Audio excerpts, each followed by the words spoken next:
All right.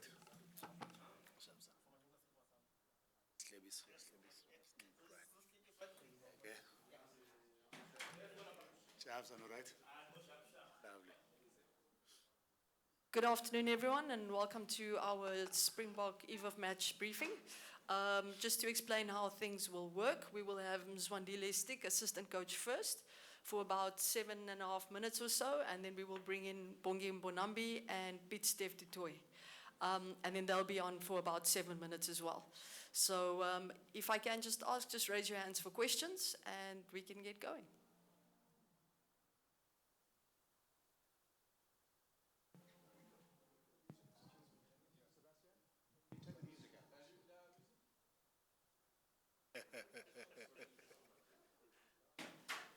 Are we all good? Mzwandile, if we start with the obvious one, we've seen all the articles about the death threats.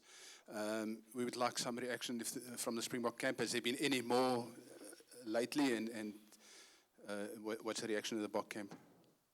Yeah, personally, I haven't received anything on my phone, so I'm not too stressed about it. But once again, we are well aware of the situation with Kobus and his family, and an honest truth from me. And personally, I can tell you now, we don't have a place for hooligans in our game, The players, they do their job to make sure that they represent their country.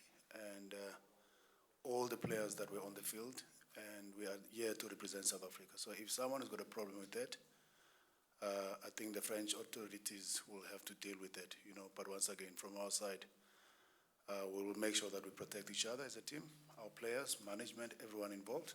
And once again, we don't have a place for that in our game, You win some, you lose some as part of the game, So I'm actually disappointed. Whoever sent that message to a player, I'm really disappointed at that. But once again, we'll keep doing everything in our powers to make sure that we make our people proud at home.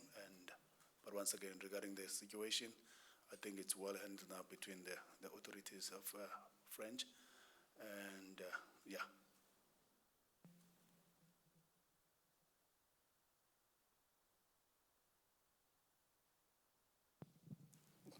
Hi, over here. Rassie got most of the England team right on Tuesday. Was there anything that surprised you about their ultimate selection with Martin coming in and Cole starting? I don't think there's actually big surprises, It's probably what we expected, Probably from the team that was announced by Rassie earlier in the week. Probably there's two changes in it because of, once again, Marcus Smith. I think he is not clear to play because of concussion. And Martins has been doing well, very well for them, one of the tough upcoming young player, and for him to get a starting lineup against the Springboks, it shows that their coaching staff really believe in his physique, and he's actually a good player. And at the moment, England, in general, I think they're in a good space as a team, They're getting the results they're looking for, and you can see also when it comes to the shift in their mindset, they're really physical.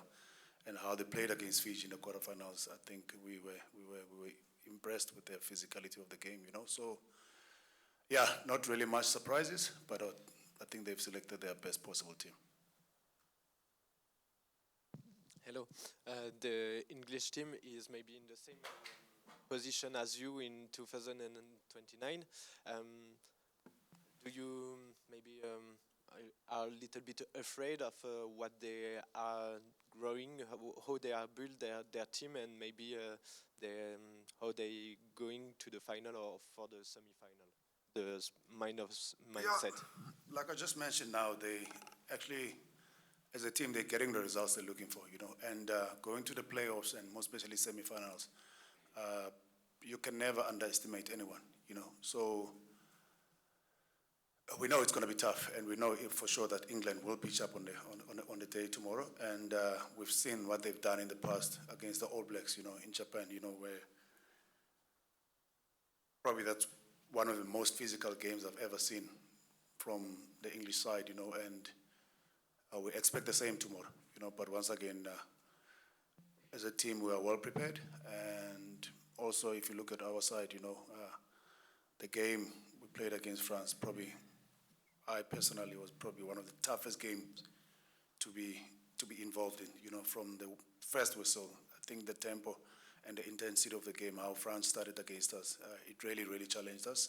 And the scoreboard speaks to exactly that, because that game was really a very, very tough game in a sense of both teams, when they got their opportunities, they've capitalized, you know, and that's playoff game, you know. I think we expect the same also tomorrow. England will pitch up, and we'll make sure also we do pitch up.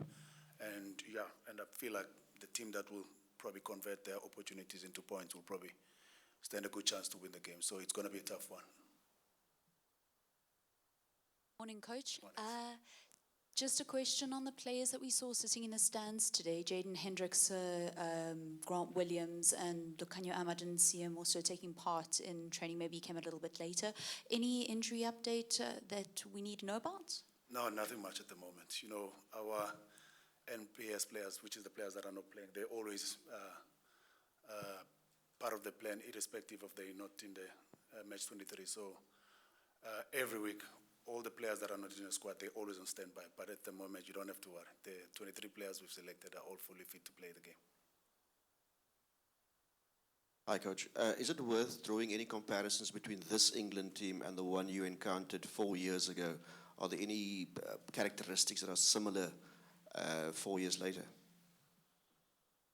One thing I know for sure, without even going too deep to 2019, in the past year, I think they are totally a different team. You know, I know they started slow under the new coaching staff with Borthwick, you know, but at the moment, because we analyze them and we go deep into how they do things and what they stand for. And to be honest, there's been a lot of changes in how they do things. And if you look at the way they're kicking, you know, probably the closest team to France, how the amount of kicks you get in the game. I've analyzed some of the games, even when they played against teams like Chile, they'll probably go about over 40 kicks in a game. So that shows you there's a bit of a tweak in there in how they do things. And physically, once again, because of the games they've played against France, against Fiji, they've showed that they can also be physical on a day. So the question is it the same team compared to 2019? They're totally a different team. And us as a coaching staff and players, I don't think we'll never underestimate them, because we know on a good day, when they switch that right button, they can be a dangerous team. So, yeah, I think they're a better team now where they are at the moment. Coach Stocker, just another one on Kobus. Is he in a good headspace after receiving those messages? No, he's proper. I've seen him every day. He's in a good space. He's got his family around him. And I think at the moment in our camp, you know, must also give credit to the French rugby, the security around our hotels, with all the teams that were in the World Cup, the security was just another level. So I don't think at the moment there's something to worry about, because we know for sure that we are well protected in our camps. And for Kobus, he's got his family around him, and the family has been around, and it's good to see our players also in a good space, you know, when they've got their families around. I think that's one thing we as a coaching staff and the management, we are finding a good balance in the sense of to get the human side first, to be happy, you know, and to have families around. I think it's something that helps us as a team. And yeah, Kobus is in a good space. Hi, Giles from The Telegraph here. On Sunday after the game, Jacques Nienaba was saying that sort of the welfare of your players is the number one priority regarding the HIAs. Can I just ask, has there been any discussions internally with the coaching team about whether it's sort of moral and ethical that 3 players who had an HIA at the weekend are then playing in a World Cup semi-final 6 days later? Yeah, the 2 that I remember in the game, it was called probably by the match officials. So once again, we want to protect everyone, you know, and we trust the medical experts, you know. I'm not a medical expert, but once again, also us as coaches, we go through courses to make sure that we protect our players when it comes to the moment you suspect something, you have to make sure that you raise it. I think we as a coaching staff only called one that we've requested from our team doctor just to check one of the players. So I think our team doctor made a call on to go and check. I think it was Dwayne at that moment. But otherwise, the other ones, were called, it was from the match or medical doctors. But once again, for us, we just want to make sure that we also keep the players safe.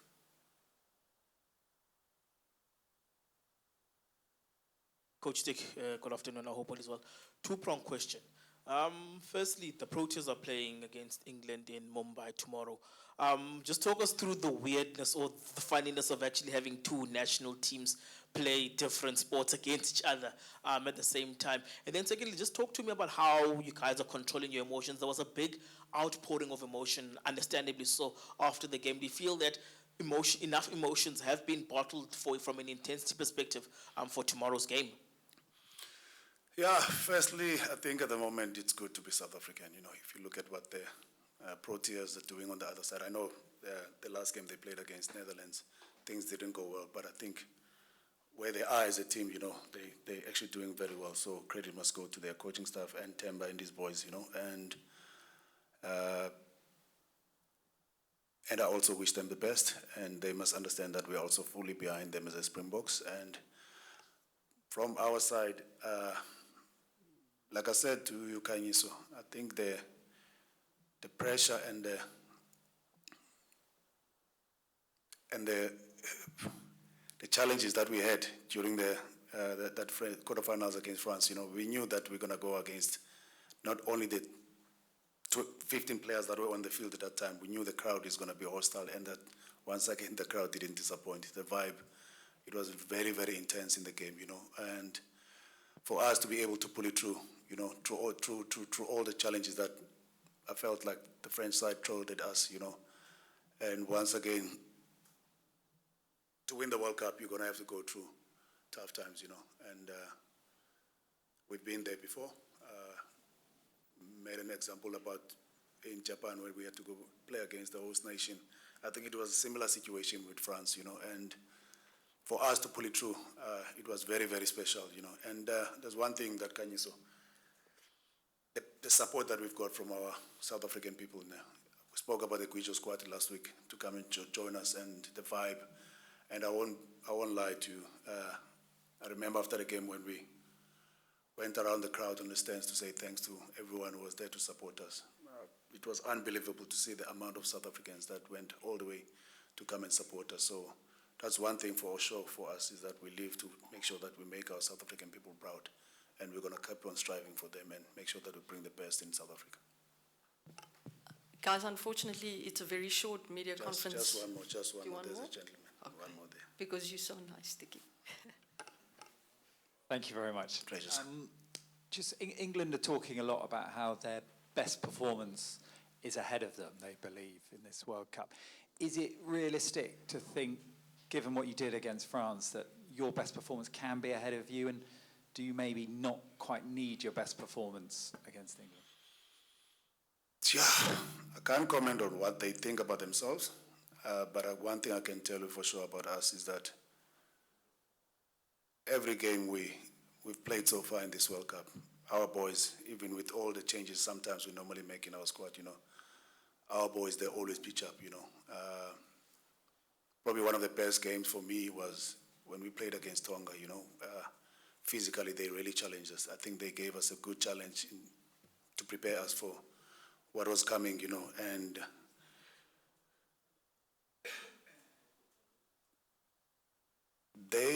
I know one thing for sure, they're going to be up for this, you know, because of, you know, the history between the two sides, you know, they're going to be up for it, and once again, and we'll make sure also we pitch up tomorrow, and we're not going to disappoint them, you know, but once again, like I said, England at the moment, they're in a good space, you know, and one thing that I can say from the quarterfinal against France, if you look at it both sides, when France got an opportunity early in the game to convert into points, you know, they really put us under pressure there. So I think it was a good game for us in a sense of where we stayed in the fight, you know. Otherwise, if our boys mentally didn't switch on in that game, it would have been probably a long day at the office. I think it's going to be the same tomorrow. Whoever is going to pitch up and execute their plan very well tomorrow, you know, and play the conditions also very well, I think we'll stand a chance to win the semi-finals. But once again, England are in a good space. They're a good side, and they've got massive X-factor players in that team. So we can't afford to not to pitch up tomorrow. So I think the boys are well prepared. We're well prepared as a team, and yeah, hopefully everything will go well for us tomorrow. Cool. Thank you, Sticky. Thanks. We'll Thank bring you, in the everyone. players now.